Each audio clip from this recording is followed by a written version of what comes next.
Greetings. It's Black Light. Let's get right to it. I'm calling this one the Midnight Special. So I need your attention. Listen up. A revelation hit me. I don't know how many videos I got to do to get this message across to you.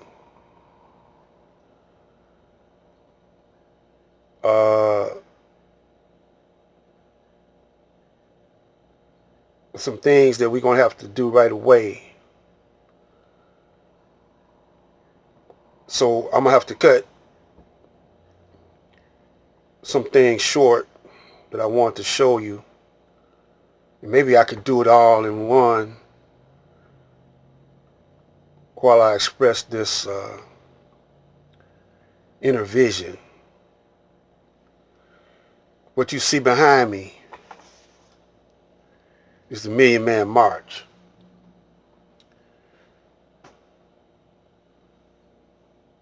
See this obelisk, Washington, right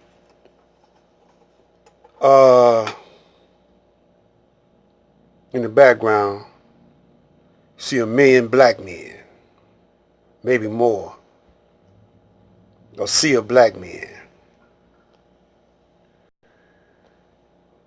The brother who called this march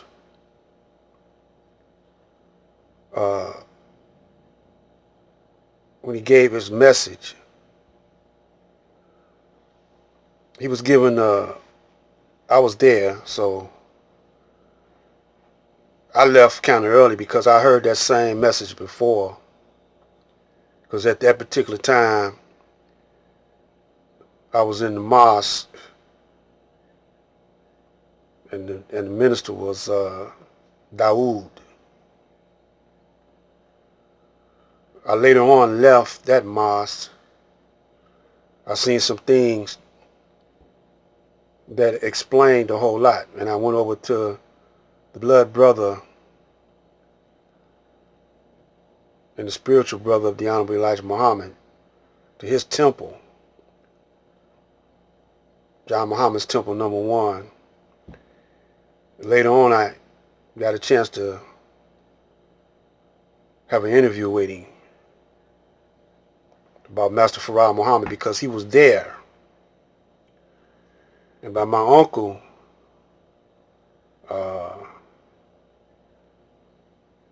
being an FOI in the 40s,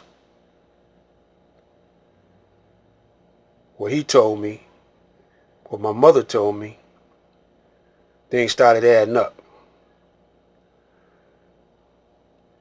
So at that particular time when the Million Man March was jumping off, Minister Farrakhan was endorsing, previously to that, endorsing Jesse Jackson. They fell out because Jesse Jackson was running for president or vice president or something for the Democrats. And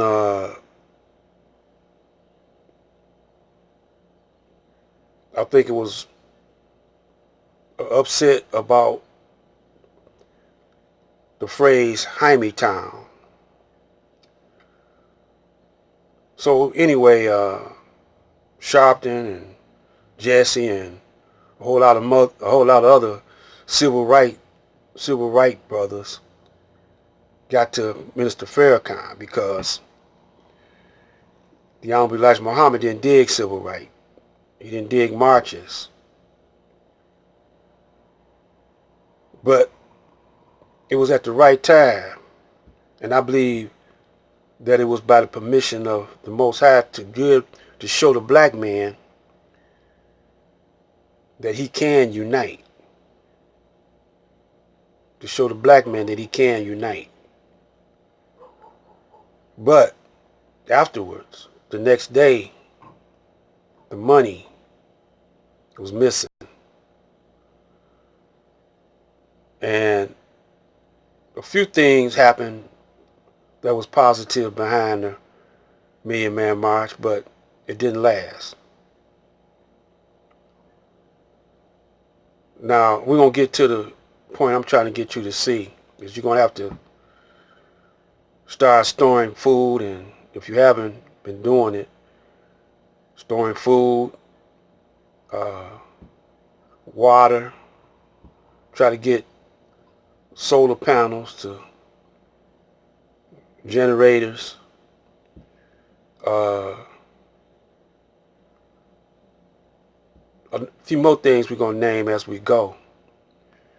But you're going to have to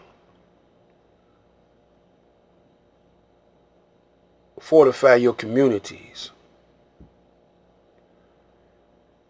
You're going to have to get some block clubs so you can unite on another level. Get your families together. Keep them near to you. We're going to go and show you what's happening now. We're going to get back to the Million Man March after this message. This here is Farrakhan in his visit to Iran. There's something suspicious about Farrakhan visiting those Orthodox Muslims,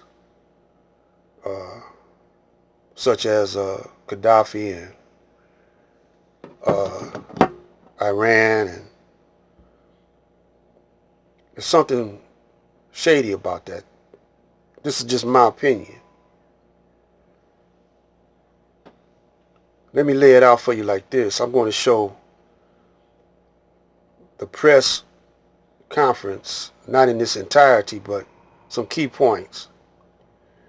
But I want to notice the physical physique of the minister after his bout with cancer. He's very heavy. Very, very heavy. He used to get on brothers about being too heavy. But he looks to be like he's still pushing up on some weights. But for his height, he's very heavy. We're going to get back to this later. But first I want you to see something that's happening right now. What is Zionism? Zionism is a political and national movement aimed at creating and sustaining a Jewish state in the Middle East. Now, according to many traditional and Orthodox Jewish teachings, Jews are forbidden by God to have their own state until their Messiah comes. But this hasn't stopped Zionism from pushing towards that very goal. So where did this all start? Let's go back to 1897. A man named Theodor Herzl formed the World Zionist Organization. He advocated for the creation of a Jewish state in Palestine, and is even mentioned in the Israeli Declaration of Independence. It was tough to be a Jew in Europe at that time, with anti-Semitic sentiments rising. Herzl felt the only way for his people to live in peace was for them to have their own country. Palestine was chosen, and a popular slogan started spreading around the world: a land without a people, for a people without a land. The only problem was, Palestine wasn't a land without a people. A large number of Muslims and Christians, along with a smaller number of Jews, had been living there together in peace for centuries. But for many Christian Zionists living in the West and Jewish Zionists living in Europe, that made little difference. Now we're going to add it up. We're going to connect these dots together.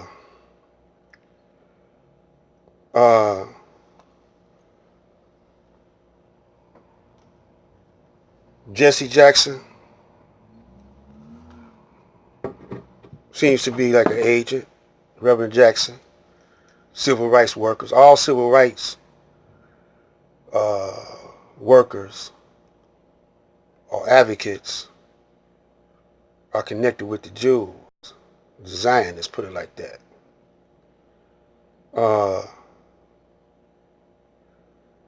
Farrakhan deviated from the teachings of the Honorable Elijah Muhammad, got with the Orthodox Muslims. The Honorable Elijah Muhammad said for us not to ever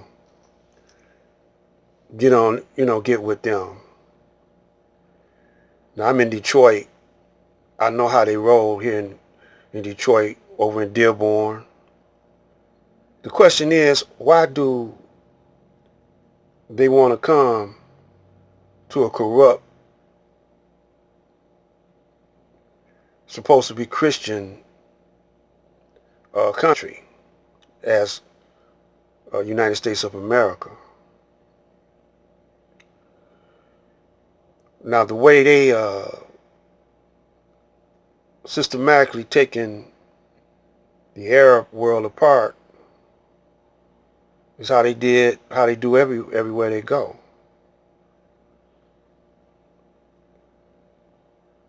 So this is going to have to be a part 2, maybe 3 or 4. And we want you to stay tuned for that, because it will behoove you to listen to this so you can prepare yourself for what's getting ready to happen.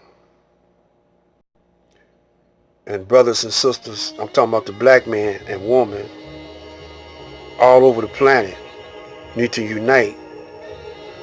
Quit debating and fussing with one another. Now, there's always going to be some disagreeables, and we're going to recognize who they are.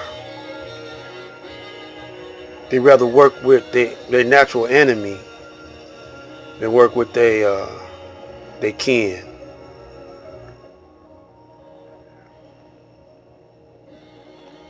And Brother Farrakhan, Minister Farrakhan, is doing some shady things. So stay tuned for Midnight Special Part 2. This is Black Light.